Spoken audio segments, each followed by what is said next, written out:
You're waiting for something. A bus, a video to load, your turn at the counter. And in that waiting, that gap between wanting something to happen and it actually happening, you start to feel it. A kind of itching. Not in your skin, but deeper. Boredom. And before you even realize it, your hand moves to your pocket. Problem solved. Or is it? For most of human history, boredom wasn't really a word people used to describe their experience. You find it in scattered references in 18th century philosophy, but it doesn't become commonplace until the 19th century, exactly when industrialization standardized time and repetitive labor became inescapable. Before that, there was tedium, languor, acedia. But the specific experience we call boredom, this restless, almost painful inability to find stimulation, that seems to be something different. Psychologists emphasized early on that children need periods of understimulation to unfold their inner world. In their observations, children with nothing to do would eventually become occupied with themselves. They sat with the discomfort long enough that their own mind became interesting to them. Boredom, in other words, had a kind of texture to it, a quality of patience underneath the restlessness. What's changed isn't boredom itself, but what happens when it arrives. Your nervous system hasn't fundamentally altered in recent decades, but the environment it's embedded in has.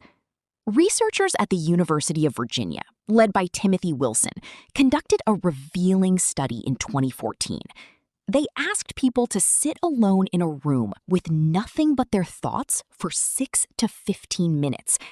Most of them hated it.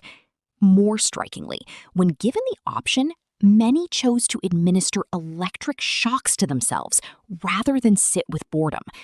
The shocks hurt. People actively chose pain over an empty moment. Wilson's work pointed to something neuroscientists had been building evidence for throughout the 2000s. Your brain doesn't treat understimulation neutrally. The absence of input actually produces something closer to discomfort than to calm. Your prefrontal cortex, the region involved in self-reflection and meaning-making, requires some level of engagement to function comfortably. Too little, and you get something that feels like itch. Too much, and you get anxiety. There's a range. But here's where it gets complicated. The stimulation available to you now isn't designed to hit a baseline. It's engineered.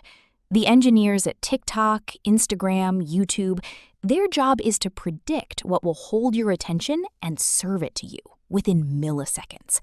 Not to reach an optimal level, but to maximize engagement. That's different. A notification isn't a stimulus that meets your baseline need for input. It's one that exceeds it, pulls you forward, makes you want more. The gap between waiting and getting has collapsed almost entirely.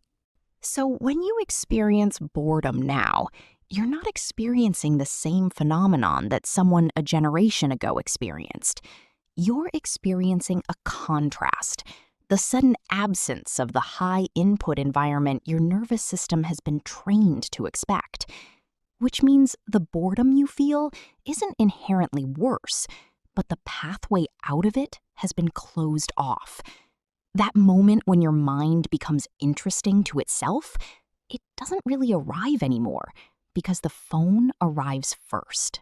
The question isn't whether you should put your phone down during those gaps. The question is stranger. What exactly are you avoiding when you reach for it? And what might you discover if you didn't?